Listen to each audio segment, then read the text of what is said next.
जुझारू वीर हीरों को पर्दे की गहराई से नमन करता हूं। और यहाँ खांडवा की इस पावन भूमि में जिस प्रकार का पर्यावरण को इन्होंने गांव वालों ने एक मिसाल कायम करते हुए इन पे लगाया है, उनके लिए पर्यावरण प्रेमियों को मैं अपनी तरफ से बहुत बहुत बधाई और धन्यवाद देता हूं। आज ये जो कार्यक्रम आपने आयोजित किया उसके लिए सभी आयोजककर्ता सरपंच साहब और ग्राम पंचायत को भी हृदय की गहराइयों से धन्यवाद देता हूं।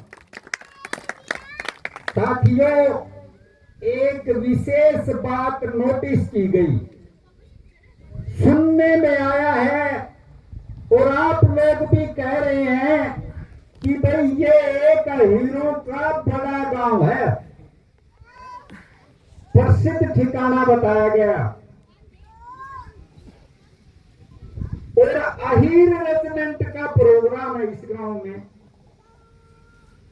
या तो जहां तक मैं समझता हूं, साथियों को ये नहीं पता क्या गांव में ये प्रचार प्रसार नहीं है कि भाई अहीर रेजिमेंट जरूरी क्यों है, ये अहीर रेजिमेंट है क्या। भाई बताते हो यहां बहुत ज्यादा सैनिक हैं, सैनिक है तो आई फील कि रेजिमेंट संबंधी जानकारी तो होगी। अरे रेजिमेंट पे कार्यक्रम है और इसमें 50 आदमी बैठ जा तो इस तरीके नाम डे बोली है ना, और वो दरिया ज्यादा खाली जिसमें से 20-30 आदमी तो टीम के ही आ रहे हैं। तो इसका मतलब ये है कि अहीर रेजिमेंट के बारे जानकारी नहीं है। अब मैं कहता हूं जैसे आए वो वक्ता कह गए अहीर रेजिमेंट बननी चाहिए, मैं कह रहा हूं क्यों बननी चाहिए, क्या जरूरी है। अच्छी गवर्नमेंट ने पेंशन दे रखी, सा के आ रहे हैं गांव में हुक्का पियो, ताश खेलो, आराम करो, रेजिमेंट खातिर क्यों भटकते फिरो हो। ये रेजिमेंट है क्या, पहले ये जानना होगा साथियों, क्या है रेजिमेंट। हमारी भारतीय सेना जातीय आधार पर वर्गीकृत है, जातीय आधार पर, यानी जातीय आधार पर रेजिमेंट्स बनी हुई है। जैसे Sikh regiment, Jat regiment, Gorkha regiment, Rajput regiment, सबके कंधे पे सम्मान बतौर नाम लिखा हुआ है। देखा है क्या कहीं किसी के जाट लिखा हुआ है, राजपूत लिखा हुआ है, पर आपने कहीं अहीर नाम लिखा हुआ नहीं देखा होगा। राम जय मान महार या जाट रेजिमेंट में भर्ती हो जाने तो हमारे छोरे ने जाट की वर्दी पैर के आना पड़े सर, पैर के आना पड़े से नहीं। एक लड़का फौज माते छुट्टी आ गया और वो वर्दी पर लिख रखा था जाट, उसका दादा भी थोड़ी बहुत पढ़ लेता हिंदी में, बोला रे तू यार जट्टा के छोरे की वर्दी क्यों पर आया, तेरे तोरे कौन थी के। बोला दादा हमने तो यह पैर नहीं पड़े से उड़े। अरे बोला बेटी तो जाट बदल गया। उसका दादा का ठेस लग गए से नहीं। भाई एक बात बताओ, इसमें बात की बात नहीं है, थारा या पीड़ा हो से नहीं। अरे कंधा मारा नाम किसी और का। अच्छा फिर देखो क्यों करना भैया, के कमी रही। क्या होता है रेजिमेंट जातीय आधार पे, जिस रेजिमेंट में जितनी वैकेंसी होंगी वो उसी जाति से भरी जाएंगी। गोरखा में अगर 800 बंदे रिटायर हो गए तो 800 भर्ती उनकी होगी, यानी कि ये दादा लाई आरक्षण है। दादा लाई, दादा चला गया, बाप लग गया, बाप की जगह बेटा लग गया, गोरखा में भर्ती इस प्रकार से भर्ती खाली जा है। पर हमारी रेजिमेंट नहीं है तो हमारा तो रिजर्वेशन है नहीं भाई। हमारे बच्चे अभी जैसे वो माता जी कह रहे थे कि भाई न्यूए डोलने से बालक लग गए तो को नहीं। एक तो बात हुई रोजगार की, भाई हमारे बालक लग गए को नहीं। दूसरी बात हुई ये मान सम्मान का मामला है। मान सम्मान का गंदा हमारा सुनना से है ना। तो फिर कहते हैं भाई अब ये क्या क्या एलिजिबिलिटी चाहिए इसके लिए। इसके लिए प्रजातंत्र का मामला है तो सोचते भाई कहीं हमारी संख्या बल तो कम नहीं है। प्रजातंत्र में संख्या बल का महत्व है ना, तो कहीं ऐसा तो नहीं है हम 5-7 लाख हो हमारी एलिजिबिलिटी ना बनती हो। तो साथियों मैं आपको ये बता देना चाहता हूं और बता नहीं देना चाहता हूं कि निर्विवाद सत्य की संख्या बल में हम हिंदुस्तान में 1 नंबर पे हैं। हिंदुस्तान में संख्या बल तो पूरा है हमारा। फिर आई बात भाई सेना का मामला है तो वीरता की बात आती है। वीरता की कहते हमारी रेजिमेंट बना दी जाए और हमारे पे बंदूक है ना चल रहे डर जवान है, मतलब हम गीजले तो नहीं है, डरपोक तो नहीं ना। तो साथियों ये निर्विवाद सत्य है कि वीरता के मामले में हीरो की कोई बराबरी नहीं है, कोई सानी नहीं है। ये प्रमाणित सत्य है, ये मैं नहीं कहता, ये प्रमाणित सत्य है। जब कभी दुश्मन का पाला वीर हीर से पड़ा है उसको मुंह की खानी पड़ी है।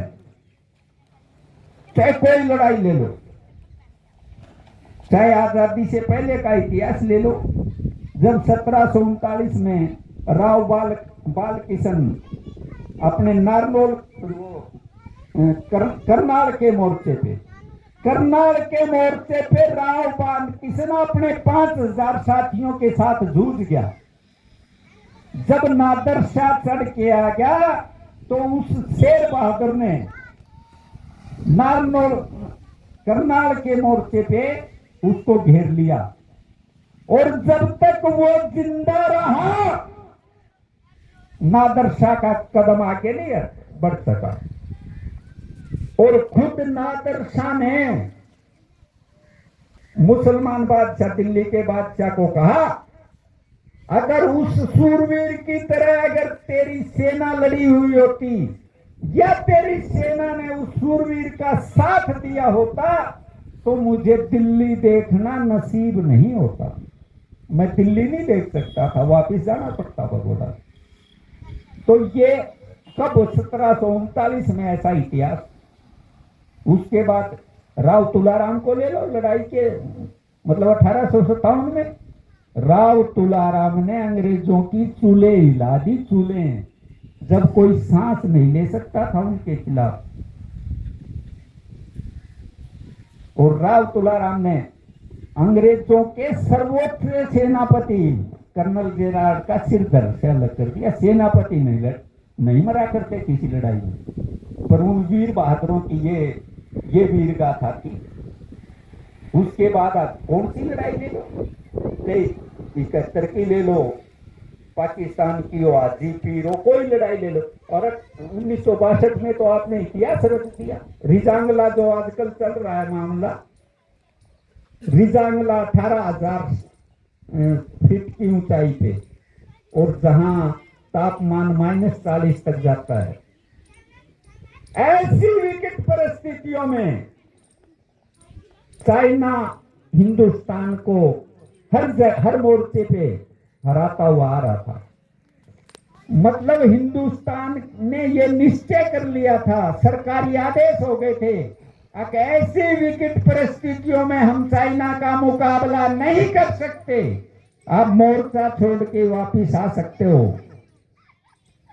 साथियों, उस टाइम पे इनकी कमांड शैतान सिंह कर रहे थे, मेजर शैतान सिंह। मेजर शैतान सिंह ने तो सरकारी आदेश मानने थे। मेजर शैतान सिंह ने जब वो सरकारी आदेश पढ़ के सुनाया, अब भाई सरकारी आदेश हो गए हैं, सरकार कह रही है ऐसी विकट परिस्थितियों में चाइना का मुकाबला नहीं कर सकते आप मोर्चा छोड़ के वापस जा सकते हो। तो उन वीर हीरो ने, उन शेर हीरो ने, जिसमें तीनों प्लाटून कमांडर, चाहे हरिराम हो, चाहे सुरजाराम हो, चाहे को दूसरे गुलाब सिंह हो, कोई भी, उन्होंने कहा नहीं मेजर साहब, पग पीछे नहीं हटेगा, यहीं पे लड़ाई होगी। अगर आज हम पग पीछे हटाते हैं या मोर्चा छोड़ देते हैं तो कौम को क्या मुंह दिखाएंगे। उन्होंने निश्चय कर लिया, निर्णय ले लिया कि कौम पे बलिदान हो जाएंगे, पर कदम पीछे नहीं हटेगा। साथियों, इतिहास रच दिया। और ये एक पहली लड़ाई है जिसमें दुश्मन सेना ने दुश्मन की बड़ाई की हो। दुश्मन सेना ने, चीनियों ने आपकी प्रशंसा की और बतौर सम्मान वो राइफल पे टोपी रख के, राइफल उल्टी करके टोपी रख के, और उस पे लिखा सूरवीरों में अति सूरवीर। इस प्रकार का सम्मान आपको मिला। और जब चाइना को सीज फायर करना पड़ा तो ये बहादुरी की मिसाल है हमारी।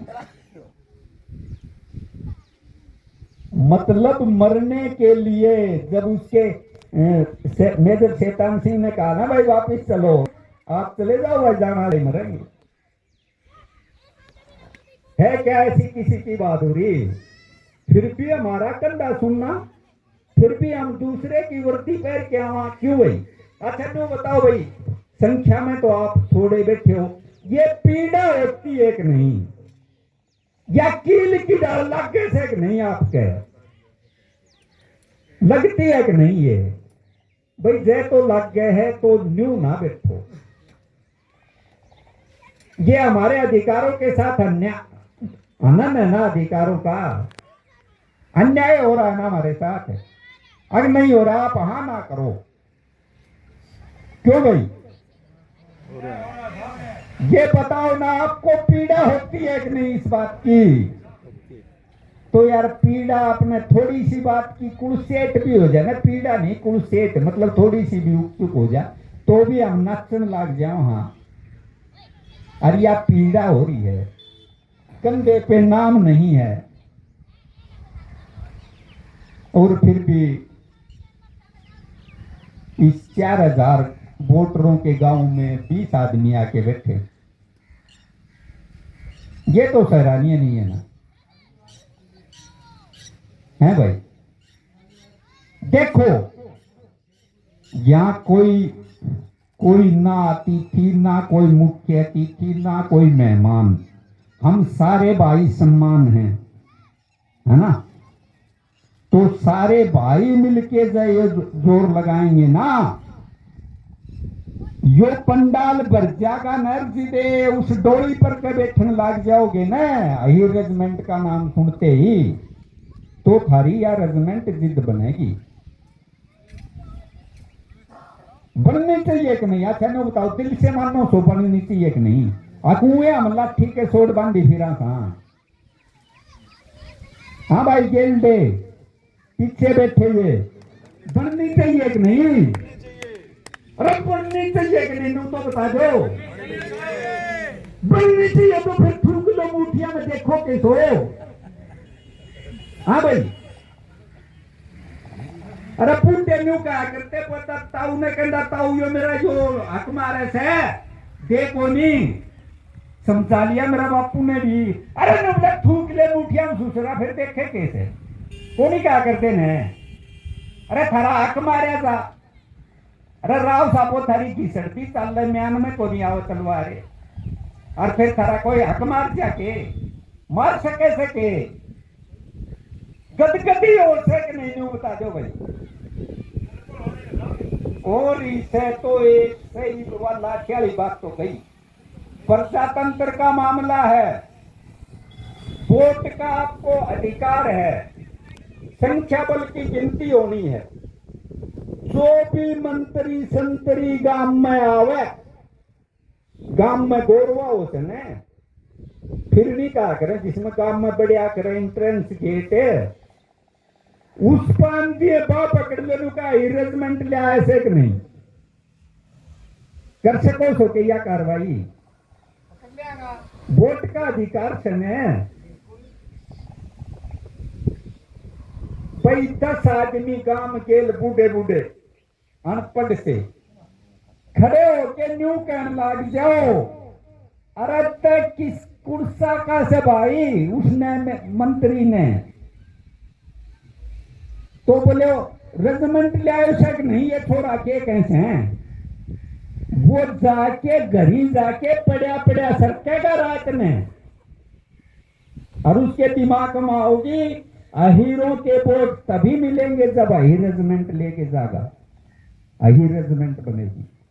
तो ये नारा चिरतारक कर दो, वोट वही पाएगा जो अहीर रेजिमेंट बनाएगा है ना। देखो भाई दो बात से या तो मेरे दिमाग में गलत फहमी हो रही है आगे भाई के तो दिमाग में मारे न्यू को नहीं बन क्या कि यार यो रावजीत सिंह हंडी जाकर मैनू में करता है ना क्या के चलिया जाएगा याद आया सपाचा केस है यार। अरे के थारे दिमाग में से न्यू बढ़ गई ना भाई मैंने लेना है। अरे बालक जिसने कैखे घेड़ा को नहीं आ वो सीख के दिमाग में न्यू बिठा ले आईएएस बनना तो आईएएस बनना तो लगन हो गई। चिड़िया की आंख दिखे से ना जिस तरह अर्जुन ने चिड़िया की आंख दिखे थी न्यू आंख दिखनी चाहिए हमने, पेड़ ने छोड़ दो। ये बात आप देखो अच्छा नहीं बताओ हम एक बात थारे के लिए बातचीत करा हम के सोचो ये जो मंत्री संतरी हैं ये चाव है और थारी रेजिमेंट को नहीं बने सोचो सो के हम न्यू काम करो एक कंडीशन लगवा दो अब भाई जिस आदमी की रेजिमेंट नहीं होगी ना जिस जाति की रेजिमेंट नहीं होगी उस जाति का आदमी फार्म को नहीं भर सके एमपी के एमएलए के या एक कंडीशन लगा दो जितना आप लगाया कराना पंचायत का इलेक्शन से भाई जब बकाया किसी का रह जाते ना बिजली का बिल तो फार्म को नहीं भर सको है ना। तो न्यू कंडीशन लगवा दो अगर जिस जाति की रेजिमेंट नहीं होगी ना वो एमएलए का या एमपी का फार्म को नहीं भर सकता।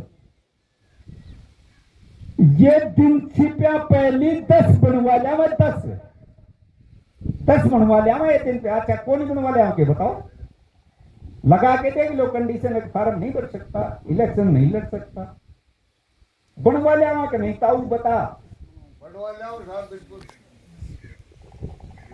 तो फिर मारला काम खातिर क्यों को लग गए समाज का काम के लिए क्यों नहीं लगते। देखो भाई मारे तो यह से दिमाग में कांट में डालो भी टूट गया से आंट में जन लो जी टूट गया है ना कैसे न बुजुर्ग कहा करते बोले आंट में लो टूटते से तो ले ले आंट में यार देखो कैसे काम तो यो करना पड़ेगा भाई जे थारे सही मायनों में दिमाग में ये है कि हमारे अधिकारों का हनन हो रहा है हमारे अधिकार मारे जा रहे हैं हमारे साथ अन्याय हो रहा है तो ये कार्रवाई बिठानी पड़ेगी। तो आप सभी आए सरपंच साहब ने बहुत अच्छा यहाँ आयोजन किया और सबसे खुशी की बात कि हमारे वीर चक्कर सेना मेडल और दूसरे साथी जो सेना में अपना बहुत अच्छा योगदान देने के बाद आज गांव में पर्यावरण को भी बढ़ावा दे रहे हैं और जैसे काम करने वाले दूसरे सभी साथी इनका सहयोग कर रहे हैं, तो उनको एक बार फिर दिल की गहराइयों से धन्यवाद करता हूं और आशा करता हूं भाई पर्यावरण तो बहुत बढ़िया चीज से मानना है, पर भाई आई रेजिमेंट से बढ़िया को नहीं है भाई। चाहे मैंने गलत कही होते ठीक, मेरे दिमाग में तो वो जिस तरह कहा करे ना, भूखा आदमी ने एक जना नुगड़ा रहा तो नुगड़ा 4 रोटी, भूखा आदमी उन्हें रोटी दिखे तो नुगला तो कितने उगला 4 रोटी, तो मन में तो चिड़िया क्या दिखे साथियों, और कुछ नहीं दिखता मुझे। अही रेजिमेंट बन जाएगी तो चैन से मर सकेंगे, जीवन सफल माना जाएगा।